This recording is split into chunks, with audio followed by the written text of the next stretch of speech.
Welcome back to Jimbobs Painting Joy, as promised. New setup, new house, new season.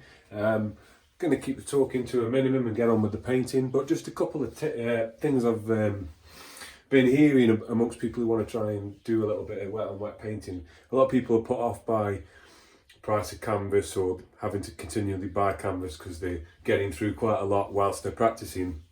So the jury's out on the whole gessoing over oil paint thing, but I've found that if you sand down if you've done an oil painting that you're not happy with and you want to reuse that canvas, if you sand it down a bit and then re-gesso it in a good coat of black gesso, you'll normally get away once it's dry with getting another painting out of it. I'm not saying it'll have the same shelf life, maybe don't sell it if it's a good one, but if you just want another one for practicing with and you haven't got the money to get a canvas, you can't get hold of any canvas, then you can re-gesso in black over the other ones. You can get black gesso, flat black.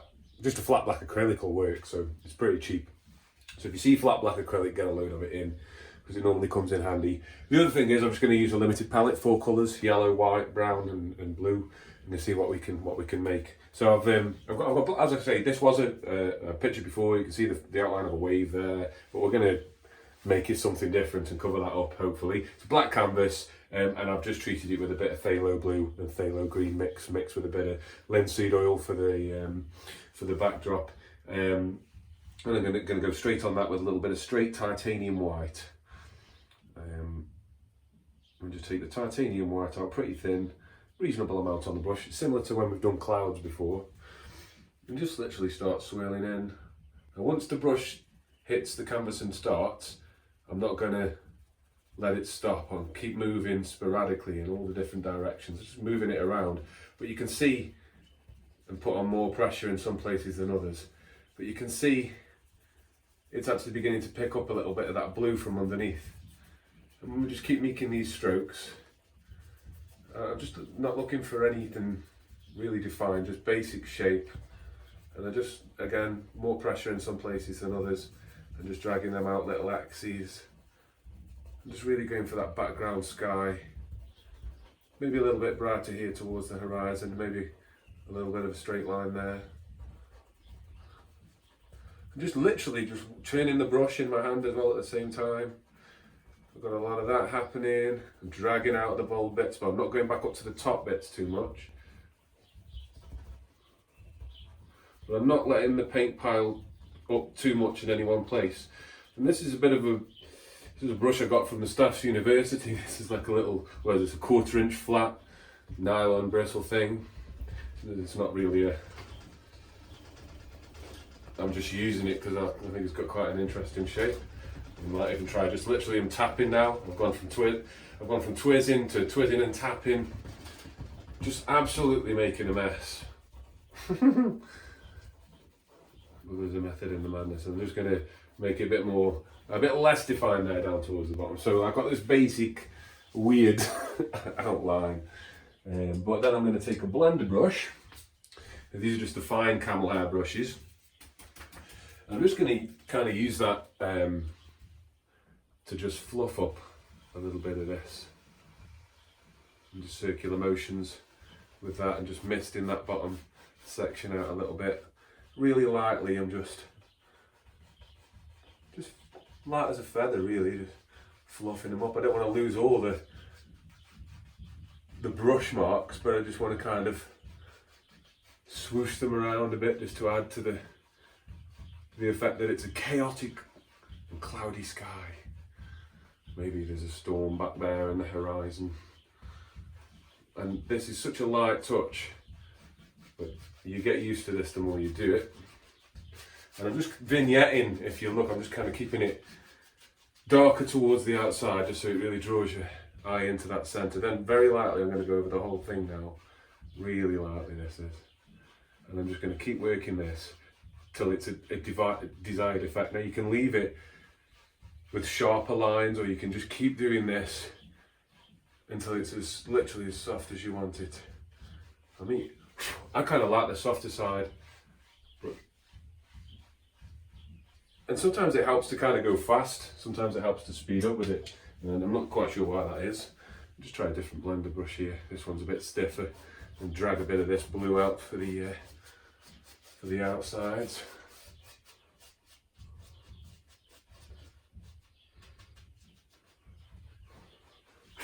if you get a brush on, best to just come in from an angle, get him off. And if it leaves a mark, like it is on mine, just get that over the fan brush actually. Works kind of well with a fan brush. There you go. Fan brush made short work of that. You get them off and then maybe just blend over them a little bit more. Just blending, trying to get out the brush strokes. You can get a really severe, but if you can take like a 2-inch or a 1-inch brush and you can spend ages on this, you can go straight in like this. Really, really press it down and print that stuff into the back of the canvas. Probably a 1-inch brush does work better. Look at that now. You know, you've got quite a convincing sky there.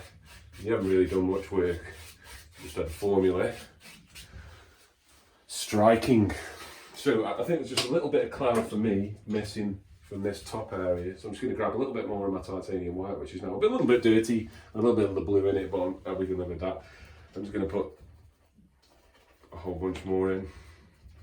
I'm staying really loose with this. I don't want to spend ages trying to get anything perfect. This is wet on wet oil painting in half an hour. This is supposed to be fun. It's not really supposed to be laboursome, or you don't enjoy the process, because it's not, we're not doing fine art here, let's face it. We're just having fun. And already I've added a bit more of a cloud into the top. And you don't have to spend as much time as me here doing this, or you can spend a lot more time. I just think that some detail in the cloud work tends to draw people's eyes into your painting from afar. Don't be afraid to get loose with your shapes either. I mean, these are really loose shapes, but I know that once I pick them up with that 2-inch and blend them around, it's going to be a hell of a lot more cloud-like. I don't know if you can see that. So there's a few good examples of just staying loose, and it pays off. Awesome, I'm really happy with that sky. So I'm going to put my 1/4-inch flat down and I'm going to move over to my knife. I just think today I'd like a mountain. I would love a mountain. I'm going to take some of the blue, Prussian blue, Van Dyke brown, little tiny bit of that dirty white, just to lighten her up a touch. Now, it's probably a good idea to have in your mind from the beginning is best, well, at least by this point, which side your light's going to be coming from. I think the light's coming from this side today. So I'm going to stand the mountain over here, and I'm going to have like quite a pointy, spiky, gothic-y mountain. So I've got my brown, blue, a little bit of white mixture here, and I'm just going to cut across that with the knife. You see, it makes a tiny roll. You'll probably want to roll a bit bigger than that, but that'd be a highlight roll. Maybe we'll take a bit more if we're actually constructing the. There you go, nice thick roll. If we're actually constructing the mountain, we want a good thick roll. So, thick roll. We're going to go pretty. I like these big, tall, stabby thingies. I'm just looking for an outline anyway. I'm not looking for too much detail. Not looking for too much. Just want to paint the picture that we've got this creaky thing over here. Maybe there's like another part of the thing. Maybe it's a big old guy. It comes out like that. I think that's a good shape provisionally. Now, canvas is wet. I don't want to keep as much paint off the canvas as necessary as to the highlights will stick. So I'm going to just scrape away. I'm going to just preserve that outside line, but scrape everything inside. Scrape that away. I'm going to scrape it away because it's going to cause me trouble when I come to use the highlight. So into that muddy white, I'm going to go. And now that I know where the light's coming from, I can start thinking about a nice highlight brown. So start making my nice highlight brown. I quite like that. Lighten her up a touch. But what you might want to do, back to the big old 1.5-inch brush, just to be weird. And you can start to think about the angles of the mountain, and you can just drag that out. Look at that. Drag that out. drag this out, and maybe this part goes this way. This part goes this way, so down the middle, maybe it wouldn't be left or right, it'd be coming towards you, so we can make that impression there. You can see the 360 degree of the base of the mountain starting to come. We've not defined it yet, but you can see it in your mind because we've laid it out. What we've also done is preserve this misty area at the bottom of the mountain. You can't quite tell, it's just floating there in the sky at the moment. That's exactly the look we want. Back to our knife with our highlight colour, and we decided, with our thin highlight, we decided that the light was going to be coming from this direction. So I'm going to start from here, and this is the lightest touch. I'm just going to drag that down the mountain. Lightest touch, and if you've got a little bit of a shake like me, you're going to pay your dividends. Just keep an eye on that, keep a watch on that, and use it. And don't kill all the dark, preserve some of that dark. Maybe from this side, it comes right out. Nice,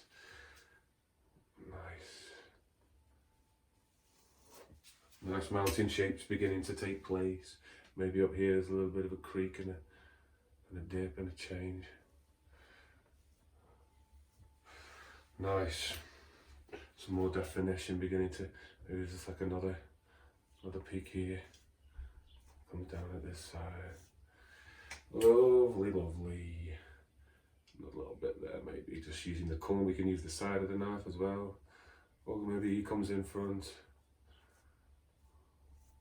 Light as a feather, just so the paint breaks and it looks like rocks from a distance, so you can see the mountain effect. Now, we know this side will be in shadow, where I've purposely kept that dark, but it wouldn't quite be that dark all the way around. What we can do is take a little bit of the Prussian blue from the sky and add that to our highlight colour. What you want really is a version of your highlight colour that's got blue in it, a blue tinted version of this light browny grey. And it'll look a bit like that on the palette. Same technique, cut across, small roll, and maybe in these shadowy areas we can pull away from the highlight down the other side, paying attention to the angles, paying good attention. Maybe we're going to darken that up a little bit more even. I kind of like how that stays dark. And we'll go the opposite way, and look at that already. And use that little end of the knife even. Tiny roll, straight down here. Nice, coming away from those peaks, and at the opposite angles will really help to show some depth and 3D perspective, which is what will make people pay attention to your work. And I think as artists, we all secretly just want people to pay attention to our work or see what we've done. And with all the millions of distractions there are in the world today, sometimes it's a fun practice. So, I now have a detailed mountain. I can take my brush, fluff out the bottom, maybe even just paying attention to the angle, bringing that up, lifting that up. Nice, nice. Gorgeous. Lovely little floating mountain.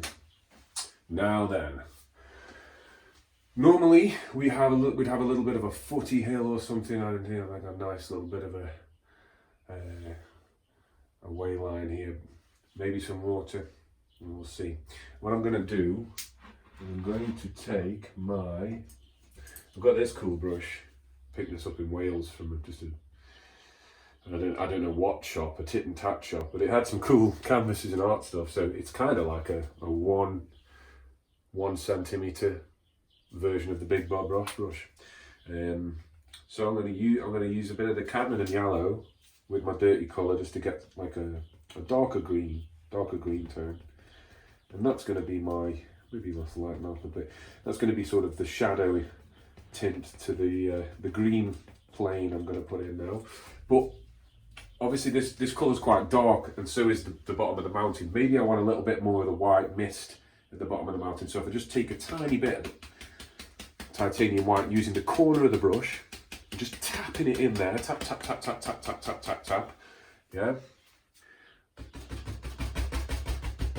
And I'm going to just add a layer of mist for myself so that you can see the next layer a little easier.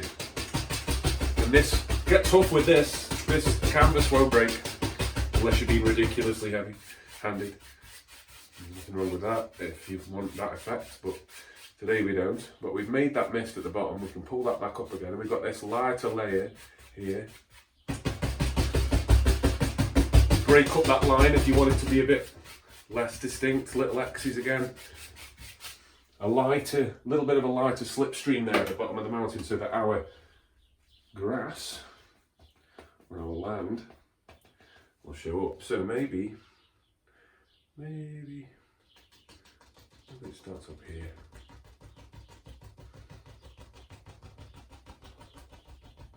Comes down there. Maybe this side.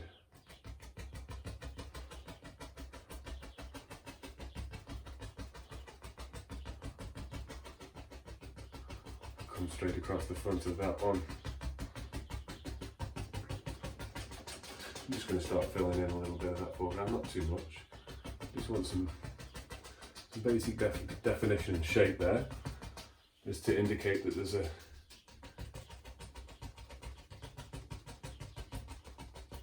couple of different bits of landmass just occurring there. And then maybe we slipped up a little bit here. Maybe we missed a layer, but we can fix that, because we just have happy accidents. I'm going to say that at the bottom of the mountain there's a little distant lake, and if I just pull down from the bottom of the mountain with the brush, I'll get that lovely reflection effect. Straight down is the way to achieve that. Straight down, straight down, straight down. Then we can simply take our blender brush and very gently moving across from that reflection. That'll just give us the indication that there was a little bit of a distant water line over there. Maybe add a little bit more blue to the green, and maybe way in the distance we can make out a little bit of landmass. Maybe, or maybe not. Who knows what's back there? But we've got a separator, which is bringing this 4 layer. So we can highlight that 4 layer with a little bit more yellow on the brush. I'm tapping the brush into the thin pile of paint I've pulled out. Because I've got that blue colour on the brush already, I get this nice lime green. And we said the light was coming from this way, so light would be striking on this nice grass. Lots of paint on the brush, small light taps. And again, really important here, not to kill the dark. Not to kill that dark. Just pay attention to individual patches at a time. Individual little patches at a time. Just makes that landscape look a bit more realistic. And all the time we're considering the angle of the light, so that at the end of the picture, we'll be able to see the angles in the light, which is so important. And the sun's just blazing through there, or the moonlight, or whatever you see. I'm going to just give the indication of a few different angles in the terrain here. Just using the highlight with that dark we already put back there. Lovely. It just gives the impression there's a little bit of grass here in the front. Now, we've got a big mountain on this side of the composition. We've got a big space here. You know what I'm thinking? I'm thinking tree. Now then, I know at the beginning of the painting we said we were going to stick to just the 4 colours, but I've just realised I'm going to need a little bit of black. I'm going to need a little bit of noir to really bring those trees to the forefront. Again, we've got that golden rule. And the golden rule is darker towards the foreground, lighter towards the background. I'm going to put a little bit of black out on the 1.5 inch brush, straight into that muddy mix. I want to keep that colour going through the whole picture, but I want it darker. And I've got this black version of that colour. Pretty much same colour, just a very dark value. I did a lot of black. I tap, tap, tap, tap, tap. Trees. Light at first. We can darken them after, but we can't lighten what's already dark without a little bit of a fight on our hands. A little bit of yellow into that as well. I want the blue and the yellow to be in this colour. Make a reasonable amount. That's what I was after. And we can see sometimes the quicker you go with this, the better. I know. I'm doing your bravery test. This will check you out for bravery, folks. But I see the tree. Or at least I see the background of the tree. Nice, really nice. In fact, I like it so much. Whilst we've got this dirty colour on the big brush, a little bit of yellow just to keep it on the green spectrum. Let's put one in up here. Maybe there's one here that just peeks around. And remember, I talked about that vignette effect earlier. We can maintain that here. Nice, so you can see where I'm going with that. You're going to be looking out from the tree line at the mountain behind. We come forward a layer at a time. Nice, really nice. So maybe this water that comes from the background here, maybe it gets to here, bloop, a little watery fall, comes a little further across, comes around here, and maybe we have a little bit of a waterfall. Maybe that goes that way, like that, maybe trickles up there. And we can see the path of the water, and then maybe it just absolutely gets running wild down here, and then just runs straight into the foreground. And these are really good ways compositionally to sort of plan out your painting. And we've put the water in, we've done nothing with the land around it, it's all still dark, but now we can see what the painting's going to be. We can see. And just get light with this, get hoppy, think like water, get trickly. Maybe for me there'd be a bit more splashing up that side, just a little bit more. Nice, really happy. Don't want to mess up too much with your waterfalls once you've got the first swoop. Really is all in that first swoop, that first kind of, maybe we can squeeze one more in just to show you. That first one there. And you can see the bristles make the kind of the action of the running water. You can carry them on as you come across and come down, you know, different little doers. Into the brown, let's make a bank.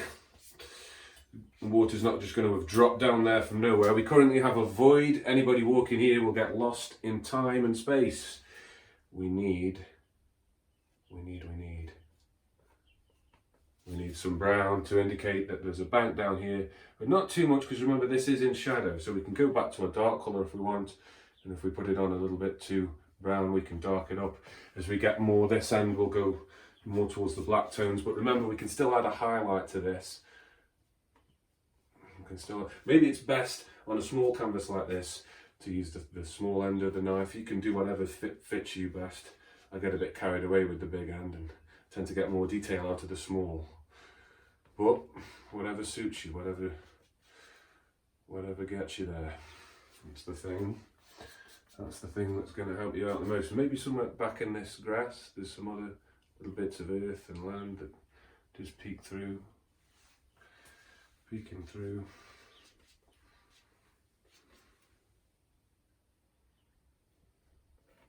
Nice, just cliffy things. Think like a cliff.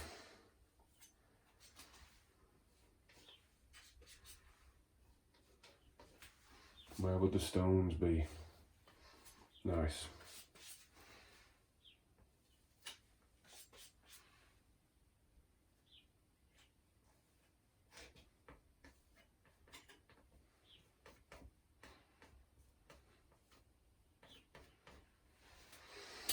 Nice. Now, same highlight colour as before, with that dirty brown on the knife will give us a bit of a marbled effect for the cliff highlight. And the light's coming from this direction, so these rocks are definitely going to feel a touch. So we'll give them a touch of highlight. Ah!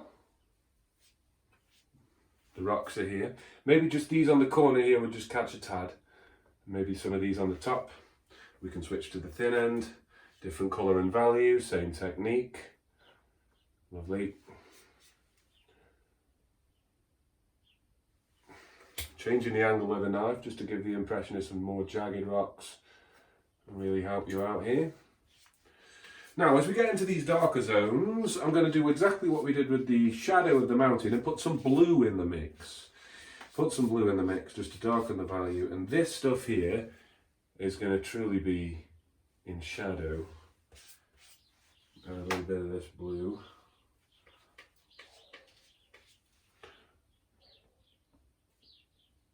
And let the knife kind of bounce as this is happening too. You'll get some nice effects out of that.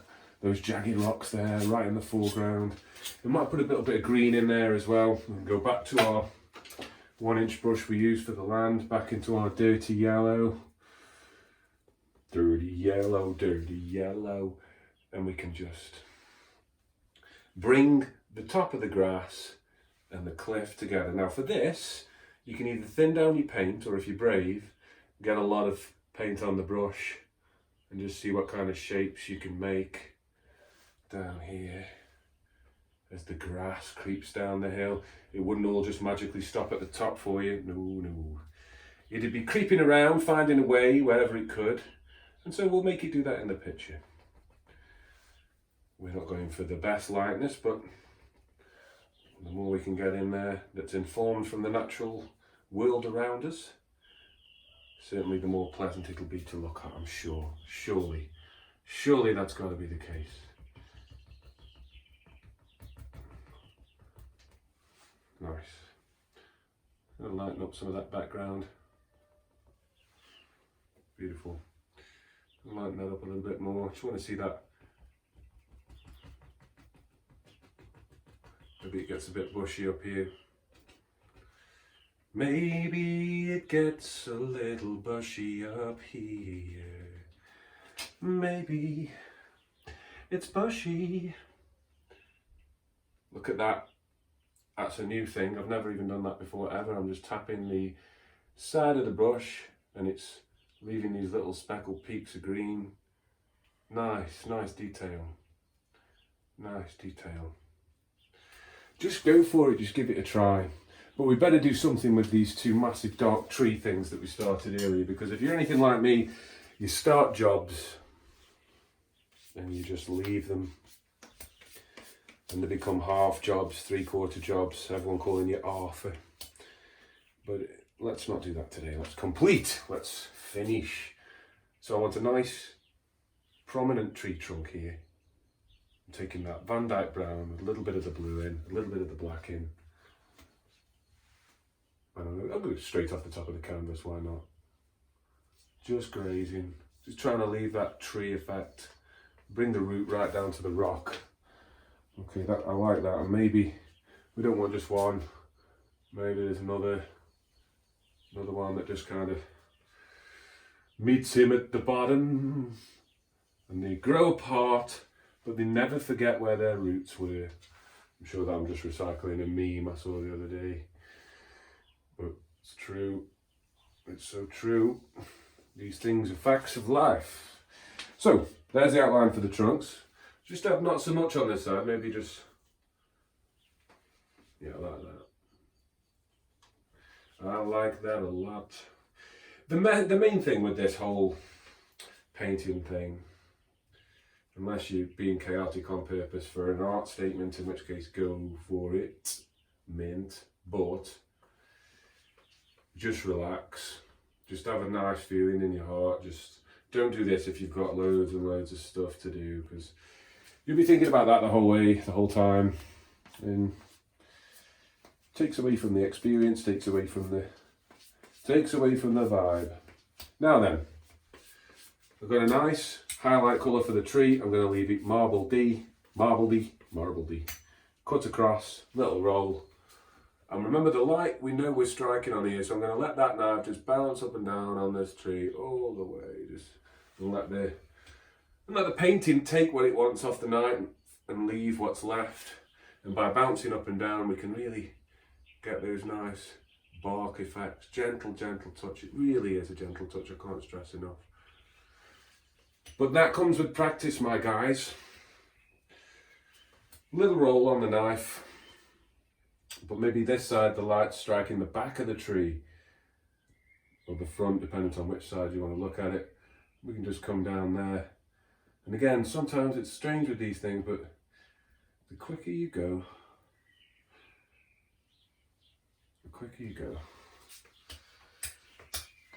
the easier it is. A bit more of my blue colour. Just maybe there's some reflected light just there, through the side, through the back of the tree. Nice. Okay, so I'm going to switch to my liner brush to start completing the painting. Liner brush, nice thin brush.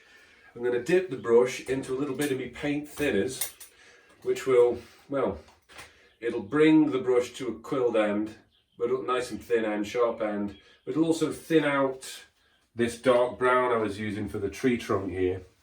I want a thin version of it so that it'll run straight across whatever, the mountain, the foreground, the waterfall, whatever I need to put a twig over, I need this to run. So you might have to visit your little paint thinner pot quite a few times, get a good amount. See how it's just running down the page, something like that. Roll the bristles to a nice pointy edge. Nice pointy edge. You can get a bit of black in there if you want, just for juxtaposition against the background, because it's a dark painting, isn't it? It's got bright elements, but it's quite a dark painting on the whole. We did start with that black gesso, and we've kept that mood throughout. So I've just been working there off camera just to get the right consistency and colour. I'm happy. I'm going to go straight in with no further ado and just use my nervous twitch to my advantage. Use your nervous twitch to your advantage. Call now. So you've got this lovely fluid motion because the paint's so thin, like fluid. And if you pay attention to what we did before when we placed the outline of these limbs, we can just branch out to meet them. Branch out to meet them now. And there's other little doers coming off that. And the more you do this, again, just like with the tree, the more you practice with these nice thin strokes, well, the better. And this back tree, maybe this comes right across this front one, straight like that.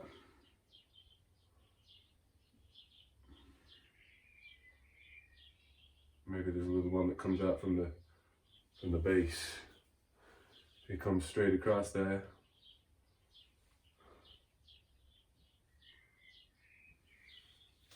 Maybe this one, let's not leave him left out, let's put some more on this side.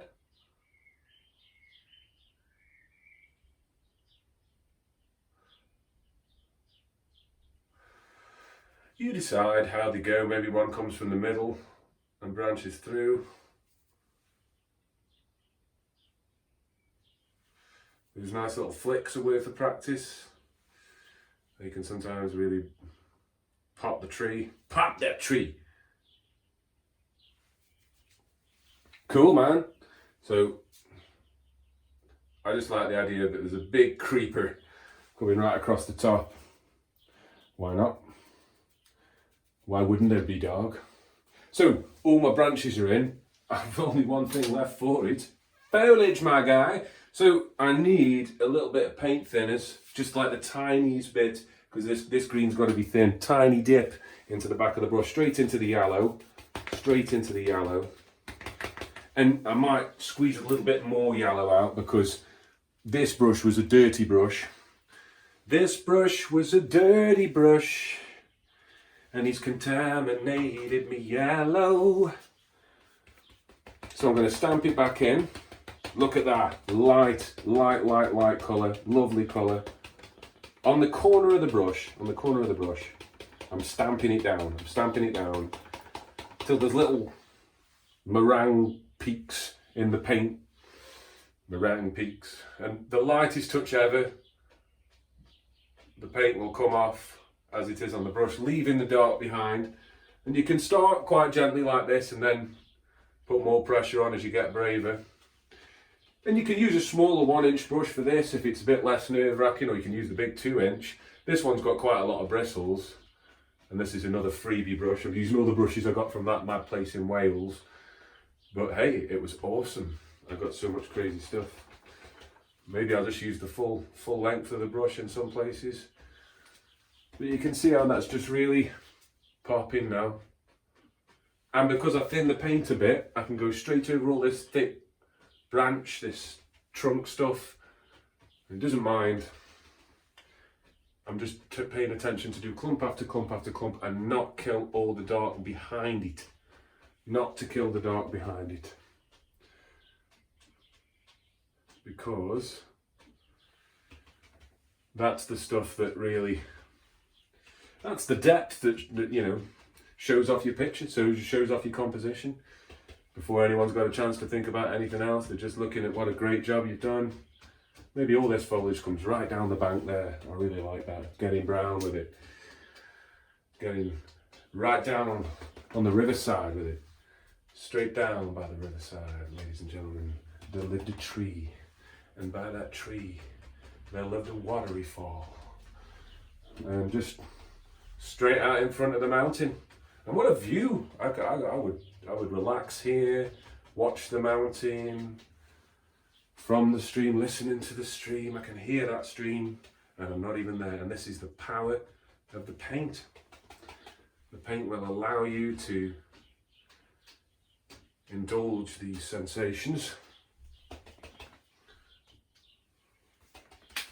You can get away here. This is a place you can come. If you take a little bit of care of it and do a little bit of practice and then a little bit more practice, you can get there. And already it's closing in beautifully. But I just like this little black corner here. I can see there'd be a nice little rock face. I'm going to take the thinnest roller ever and I'm just going to bumpity bump, bumpity bump, bumpity bump, bump bump. There's a stone. And there's a nice little bit of stone there, just popping its face out saying hello. Keeping it darker towards the very corner. And then again, back in with this 1 inch full of yellow and close him in again. Bring it forward even more. Again, though, not killing that dark. Now, you know, if you've got more time and more colours, you can get your pinks and purples out. You can start putting all kinds of blue bottles and bluebells in down here and just really enhancing the, but if, you know, the effect. But if you've not got that and you've not got access to much stuff and you've just got a few colours and a few old brushes, you can still have a go. You can still get a really nice result. And the more you do it, the better you get. So, you know, you don't need any more convincing or any other, who would need you to tell you anything else that would make you set for a job better than that. Every time you do it, you'll get better, guaranteed. As long as you don't lose your patience and you stick with it. You don't get that kind of guarantee much in life anymore. Last finishing touch, I'm going to take a little bit of white on the end of the knife, smoosh it around with a little bit of paint thinners. So it's nice and thin for me. And I'm going to use that milky white, just to enhance that waterline by the side of the bank. And this one here, not everywhere, just where the land meets the water, just for a little indication that that's where that's happening. And maybe just a little bit up there as it goes off into the distance and where we can't see. Lovely, maybe even a really faint one across the width of the mountain. Why not? Popping. Last tiny finishing touch. I know I said that was, but you know, I lied. Dipping in. Maybe there's a star looking down on this entire scenario saying, yo,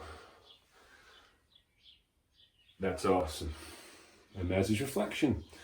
I'm going to call that a finished painting. Thanks for tuning back in to Jimbobs Painting Joy. I'll be back soon with some more episodes. God bless.